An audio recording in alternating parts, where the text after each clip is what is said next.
We're up to a closer Indian. All right, so what he's explaining now, he's saying there's two kinds of Mila. This is all reflective of Yisrael and Yaakov. Monoh, Afar, Yaakov, Mispar, Roiva, Yisrael. So, Gan Eden Elyon, Gan Eden Atachten, and the need for a complete bittul, as it were, of the tzir, of the previous level, in order to attend, to absorb, to be a keli for the higher level. So he was speaking about this is reflective of the two levels of Mila. There's a level of Mila, is our last vavchen that we have to do. And the mime is relentless here that the orla, the blocking of the heart, happens not merely as a result of sin and not even indulgence in the permissible, but even just survival that creates a barrier. And that a yid has to remove. That's the avodah of b'chol levavcha v'chol nafshecha, not b'chol ma'itcha. Not talking Mesiras Nefesh. We're talking come alive. Who doesn't want to be alive? Who doesn't want to feel? Kirvas Elikim Litov. That's that avodah. And then there's avodah b'chol ma'itcha, and that's a Mol Hashem avay lekechas levavcha that the Eibishter does. But really, what he says that is b'chol. How does it dovetail with b'chol ma'itcha? If Hashem does it, so how is it your avodah? The answer is it's your avodah as a result of connecting to your pnimius hanashama, which is a chelik leka. So it's at once God and you. The yid serves God b'chol ma'itcha. It's not natural. The first law of nature is survival, is me. B'chol ma'itcha breaks it and transcends it. Where does it come from? It comes from a part within me that isn't me, Taka, that's the Eibishter, implanted in me. So it's Mol Hashem Malikechas Levavcha, and it's B'chol Ma'itcha. And as you said, Rabbi doesn't spell it out here, but expresses itself in the simple acts of iskafia. Simple. They're so simple, we do them all the time. But iskafia, a little Mesiras Nefesh. When it's without cheshbonis, if it's with a cheshbon and it's tainted, doesn't mean you shouldn't do it. But when it's without a cheshbon, it's got to be done, and that's it. Just do it, as Rabbi Lipska would say. So that's b'chol ma'itcha. That is Mol Hashem al kechas levavcha. That's Gan Eden Elyon. So b'kol saying now picking up the text now, the last paragraph of what you say. Everybody has it.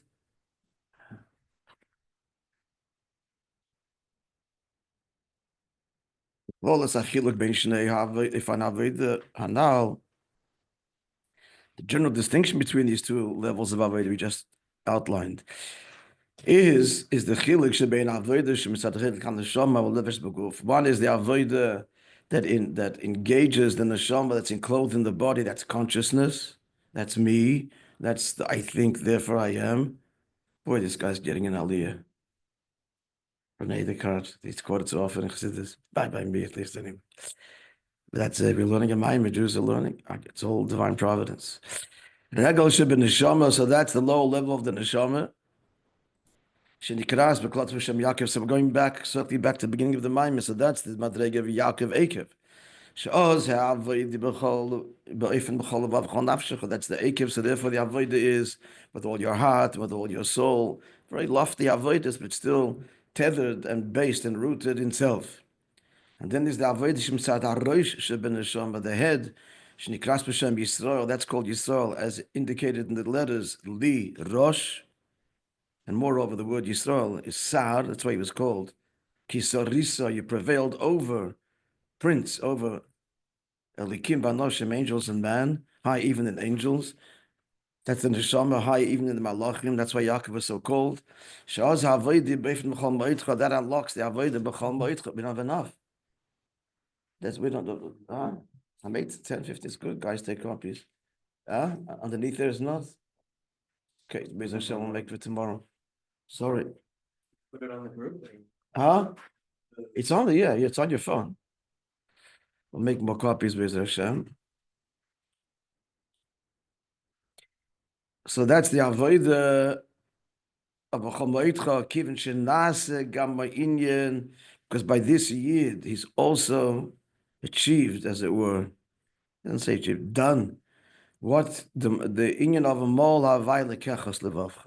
Here is mamish. This is where the relationship really becomes a true relationship mitzad likus, and then Hashem circumcises your heart.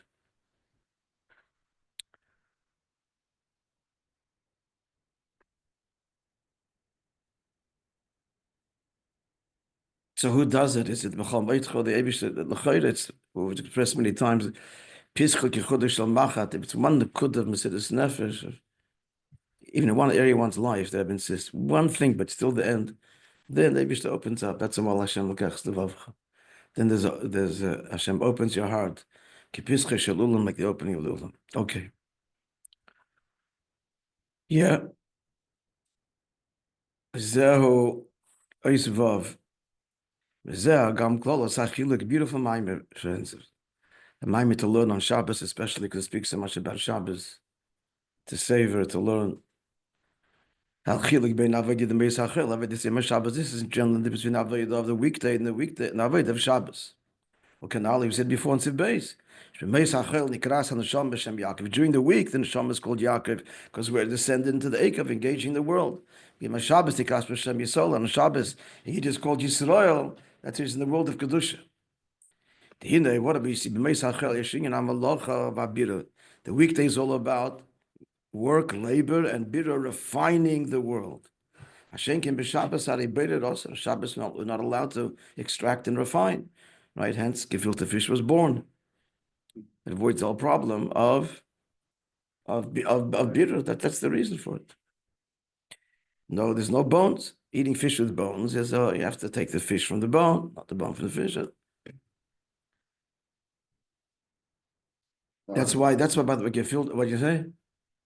Zog. He's gonna make a joke. Should make a joke too. Okay, so that's no. The filter fish is talking up refined. You don't like it. I do. Some people, if it's not gefilte fish, it's not Shabbos. It's the whole Shabbos is gefilte fish. Yeah, okay. But that's not why we have fish Shabbos. We have gefilte fish. Fish is the union of Dag, Dalet, Gimel, seventh day. Many of the Muslim, the Iker is because fish live in the water, and Shabbos is Alma discussed here. Shabbos, we enter into the world of Ilam Machshava, the hidden world of Elikus. That's where a Jew is immersed. So hence we thinking of fish is integral to Shabbos. Whereas Yom Tov, the main food is meat because of Karbonis, but Shabbos thinking of fish. And as you all know, it's tzaddikim. I don't know why this is, but tzaddikim and is reincarnated in fish. They have to come down to the world, whatever for their avodah still. But in the Alma discussion, the hidden world, it's a big union and Perlish. In the world, it's a big union. In Perlish Chassidus. You know what? I'm going to tell a story. Remind me, we haven't told the story for a long time. So I'm going to tell, right, we'll finish a bit early, remind me. It's known the story, the Mikain, Magin, Achila b'Shabbos. So, well, what is the meaning of eating on Shabbos? Because look at the question. Why are we eating on Shabbos? The whole Shabbos should be learning and davening, maybe a little achayim, but why are we eating? What's the shaila? What's the point of eating? We're elevating the food. The food becomes a person's blood and flesh, and it's elevating it. But on Shabbos, we just said the world is perfected. Birded is also, it's a taste of Yemesa Mashiach. What are we eating? How could you eat on Shabbos? What kind of, imagine a question like that. Imagine a question like that. What's this supposed to ask Shabbos? On purpose is to eat on Shabbos. So that's the shaila. The whole thing of eating is better. So what's the Indian? I told you the story. It's a real life conversation that happened in the 80s. It was a winter Shabbos, Shabbos Chanukah. Shabbos Chanukah, Shabbos Yishchayder, 3 Sifrei Torah. Rebbe verbringt, it's a short Shabbos still, in those days, till Matzai Shabbos. So it's a real conversation. Lubavitcher with someone in Williamsburg. So how was Shabbos in Williamsburg? Bashad by you. So we had 3 kugels. The covered Shabbos, the covered Chodesh, and the covered Chatn is different kind. It's different with the oil, with the ganze mice. We be'enk. So how was by you Shabbos? No kugel. If I went, like the guy was aghast. That's Shabbos. Shabbos is Chanukah. No, you didn't even have a Suda Shabbos. Yeah, so that's the Shiloh. And that's Shabbos. So we do eating. Huh? We're really eating all the Ashkenazi delicacies. We're getting. Kugel, gefilte fish, what a meal. Yeah. Mind you, the Rebbe insisted, however, that there should be food in 770 24/7. Coffee, mazonas. In the later years, not in my day, later years, I saw that they gave out chant, that big vats of chant. And after davening, I don't know if they had challah or not, but certainly little styrofoam cups. So if you wanted chant before davening, you got that too. In my days, guys there were certain places that the homes were open near around 770. If you wanted to come and make kiddush and mazonas, I used to go to I never heard that. Rabbi Moishe Groner. What's that? I never heard that there had to be food 24/7. I never heard that. Coffee for sure. They were spoken about it publicly. Yid comes in, there should be a drink and coffee and so on. And they made in the corner several places. Now 24/7, there's coffee there for sure. Mazonas, I think, also. And by the Earl Avad. Where did you go? I used to go to, it's a big privilege, and I think back to it. My friend Chaim Tzvi Groner had already gone to Oli Torah, gone to Yeshiva, left Australia. His father, Rabbi Groner, Isa Groner, he had a brother, Moishe Groner, who never married. And he lived in the corner of Kingston and Brooklyn. Below that was the famous Karastira mikveh. Karastira Rebbe was a famous Rebbe in the Karastira. He still go to him, big Bal Moifes. So that was the mikveh the Rebbe used to use too. There was very few mikvehs in Crown Heights then. It was 3, whole Crown Heights, maybe 4. But he lived on top there. So he used to make a kiddush whenever there was a farbrengen, and we would go there. Kingston or where? At Brooklyn and Eastern Parkway, across the road, across Eastern Parkway, the corner. Today, I don't know if it exists. Mikveh, nothing, it's all gone. But that was the mikveh, and he lived on top. Moshe Groner, he's a legendary kind of guy. Memory like unbelievable. He sat there. Like all the Groners have memories that are phenomenal. Just remember everything they ever saw, experienced. It's scary. My friend just remembers everything. So we would go there. It was very beautiful because Chaim Tzvi's cousins, the Groners, and I just saw Kiryat got the 2 twins and others. And it wasn't just chaplap. There were stories there. That itself was a mini farbrengen. And it was exciting preparing for the Rebbe's farbrengen.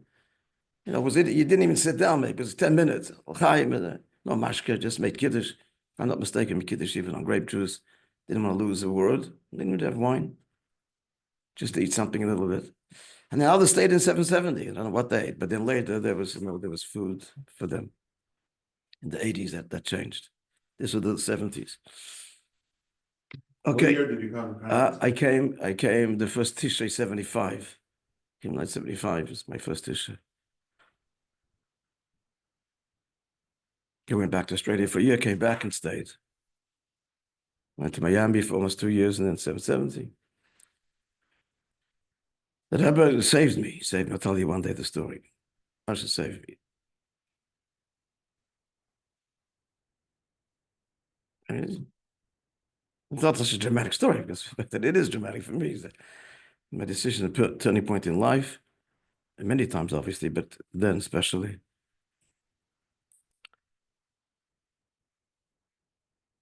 I'll tell you, just not at one point, my learning in Miami, the matzav hagashmi was it.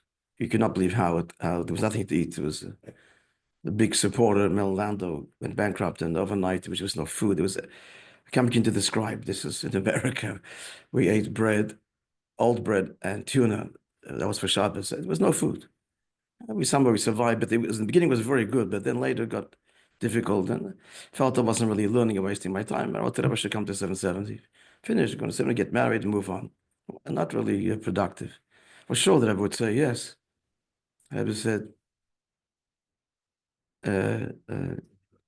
Kadima, not Kadima, but preferably Lahamsha Miami, to stay in Miami. That turned out to be the best bracha for me because there was a kutz of boys there, shluchim. I was their age and became close friends with them, my chavrusas, etc.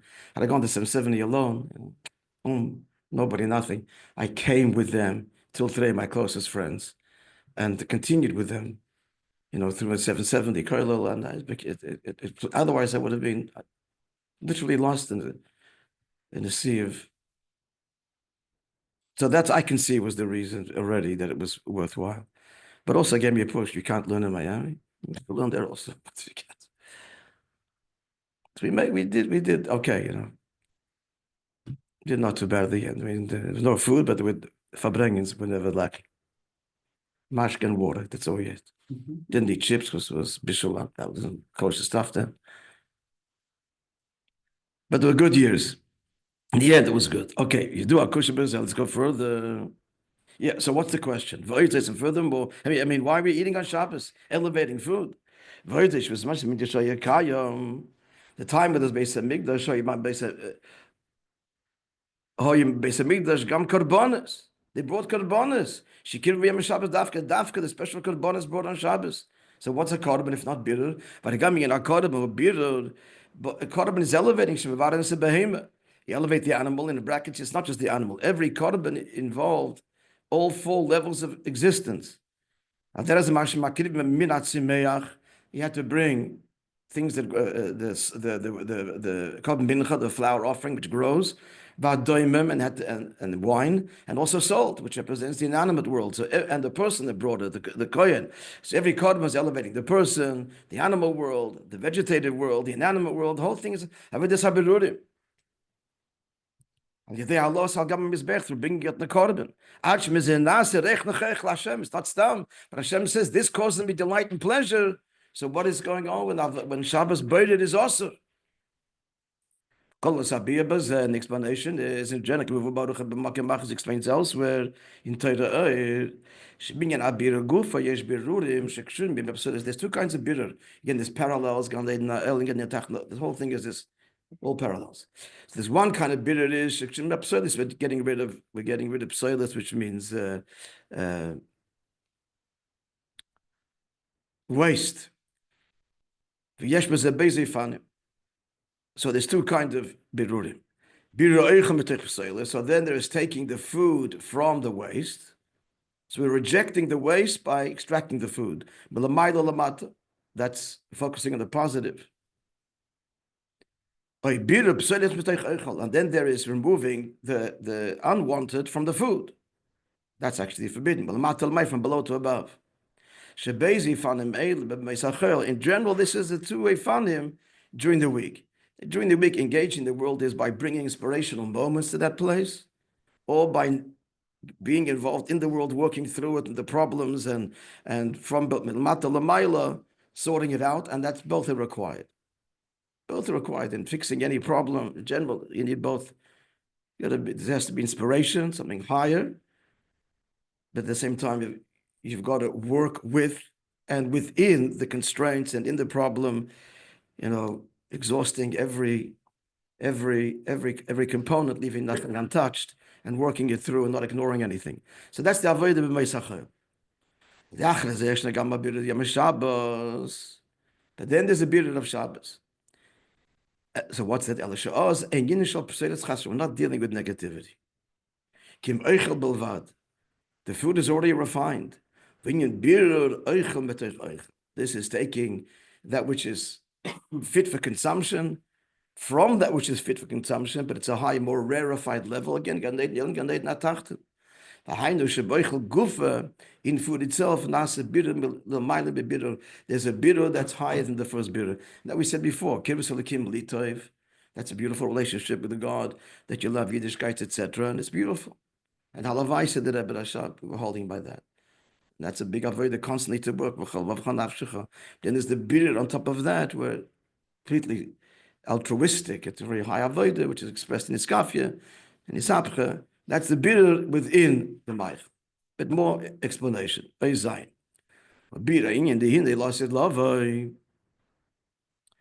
let's look at understand this by looking at Yemesa Mashiach, because Yemesa Mashiach is when it's going to be this shleimus.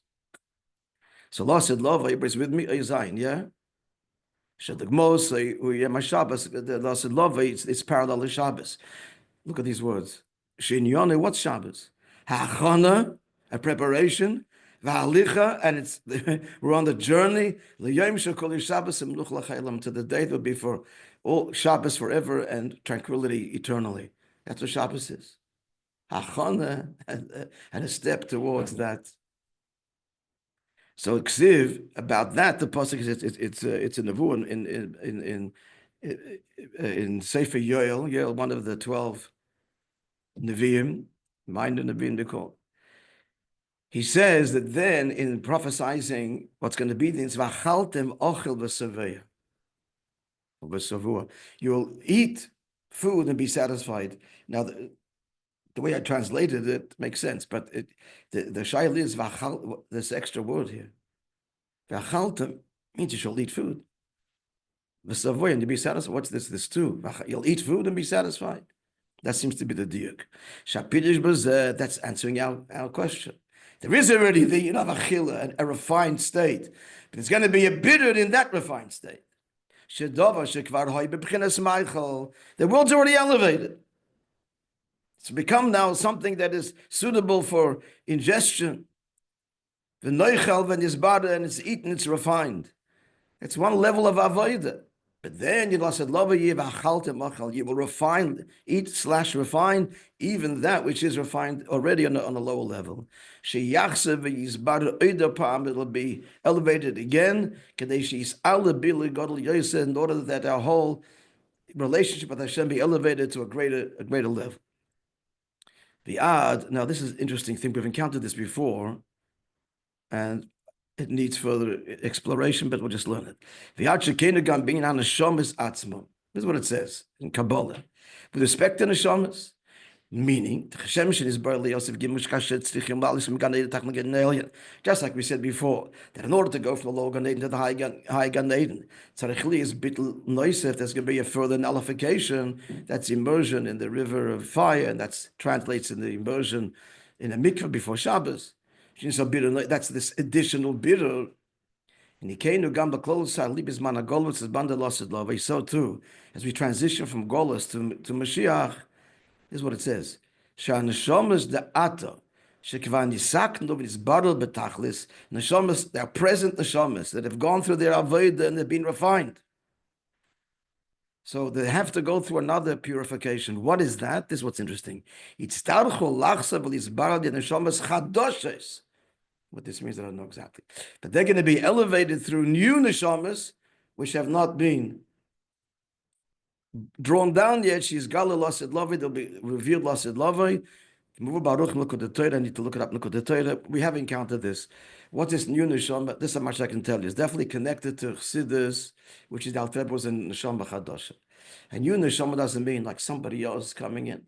It's a new neshama within the person's the yechida level. It's unlocking a depth within our own neshama that is, relatively speaking, new, not fully and gloriously revealed. Taste of it, yes. That's Chassidus and before, and will be revealed then. So we don't mean that somehow the question is, if the new neshama is like, why didn't they come down before? The answer is it's really me, but it's in you, and that's the deepest level that will be revealed then, and a foretaste of that is now, and that's Chassidus. And that's what the Alter Rebbe had to be in the neshama chadash, because he came to bring to the world a radically new connection to Hashem. That's the bir lachai bir. It's all perfect. Before Chassidus, everything is perfect. Gan Eden, what more could you ask? All of a sudden, the big revolution. The avodah is just beginning, friends. That's Kivus Elikim, Litov. And now we're going to get to know God for who He is and what He wants. So that's in the Neshama Chadash. It's radical, it's new, always there, but never unlocked before. Okay. Beautiful question coming and answer that goes deeper, but now